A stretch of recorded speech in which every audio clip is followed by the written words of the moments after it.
रख लीजिए।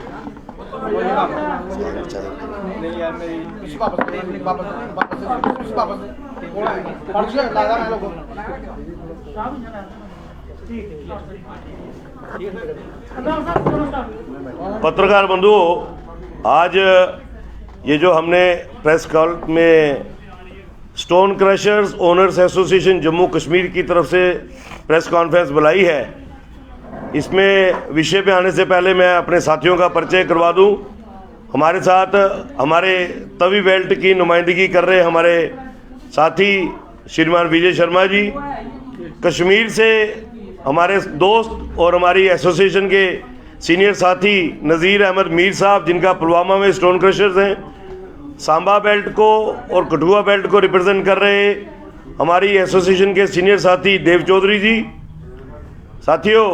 कल आपने सोशल मीडिया और उसके बाद आज प्रिंट और इलेक्ट्रॉनिक मीडिया के माध्यम से एक सरकार का बेहतरीन निर्णय के बारे में सुना और समझा भी होगा कि एक नया SRO 60 जो है वो गवर्नमेंट ने कल इंट्रोड्यूस किया है और उसमें बड़ा क्लियर लिखा है कि स्टोन क्रशिंग इंडस्ट्री और हॉट मिक्सिंग प्लांट आने वाले दिनों में जिन्होंने इस्टेब्लिश करने हैं उनके लिए एक सरकार की तरफ से जो कदम ईज़ ऑफ डूइंग बिजनेस की तरफ बेहतरीन कदम है।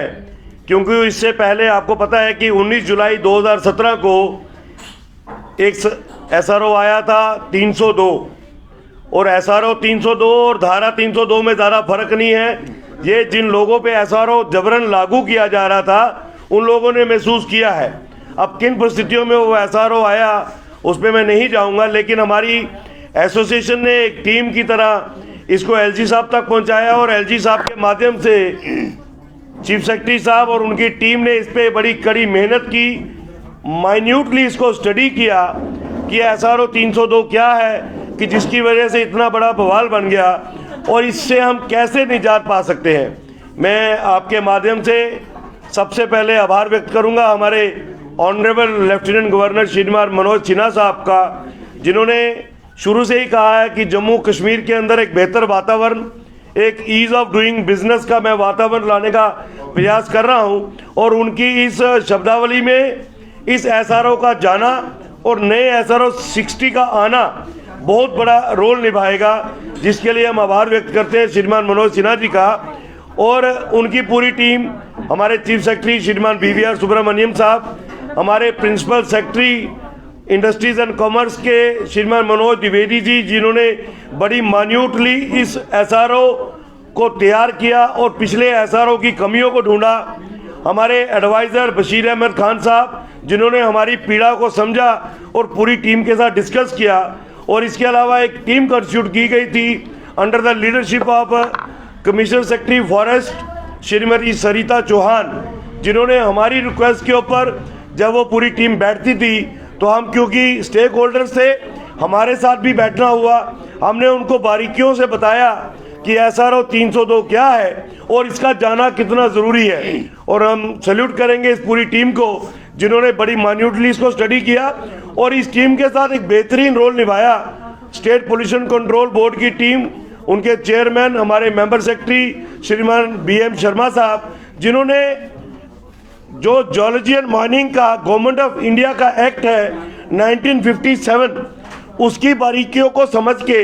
कि माइनिंग का क्या काम है और क्रशिंग का क्या काम है, ये दो अलग पहलू है। क्योंकि कहीं पर एडमिनिस्ट्रेशन में इसको मिक्स करके पुटअप किया जा रहा था कि स्टोन क्रशर वाले ही माइनिंग करते हैं और ये माइनिंग के माध्यम से वायलेशन करते हैं, जबकि जम्मू कश्मीर में एक भी स्टोन क्रशिंग यूनिट होल्डर जो है वो माइनिंग ना उसके नाम पे आज तक हुई है ना वो करता है। हालांकि हम शुरू से डिमांड करते आए हैं कि सरकार जिस एरिया में स्टोन क्रशर्स इंस्टॉल्ड हैं वहाँ प्रायोरिटी दे स्टोन क्रशर वालों को कि पहले वो लीज का हकदार है, अगर वो नहीं लेना चाहता है फिर वो आउटसोर्स करे। लेकिन फिर भी हम चाहेंगे कि सरकार इसकी तरफ गौर करे आने वाले दिनों में, क्योंकि एक नया इशू अभी भी सेटल नहीं हुआ है कि माइनिंग जो है, जैसे बाहरी प्रदेश से जो लोगों ने माइनिंग हैवी रेट्स में टेंडर डाल के ले ली है, अब वो प्रयास कर रहे हैं कि स्टोन क्रशिंग यूनिट होल्डर से हैवी रेट्स के ऊपर रॉ मटेरियल चार्ज करके तो हम उनको क्रश करें, जबकि गवर्नमेंट ने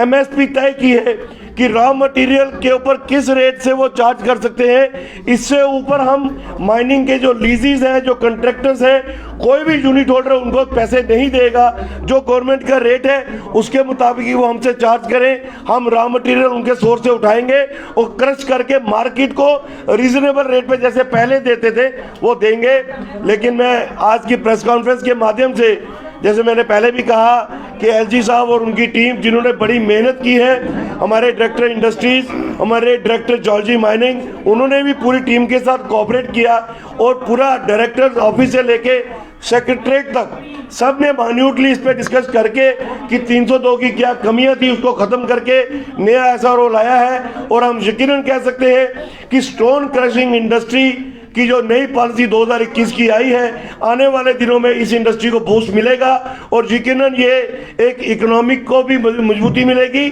और एनवायरनमेंट को भी हम पूरी तरीके से नियंत्रण में रख के, कंट्रोल में रख के इस इंडस्ट्री को और बढ़ाएंगे। बाकी आप कुछ जानना चाहते हैं तो आपके प्रश्नों का जवाब हम देंगे, लेकिन यकीनन ये बड़ा बेहतरीन कदम है।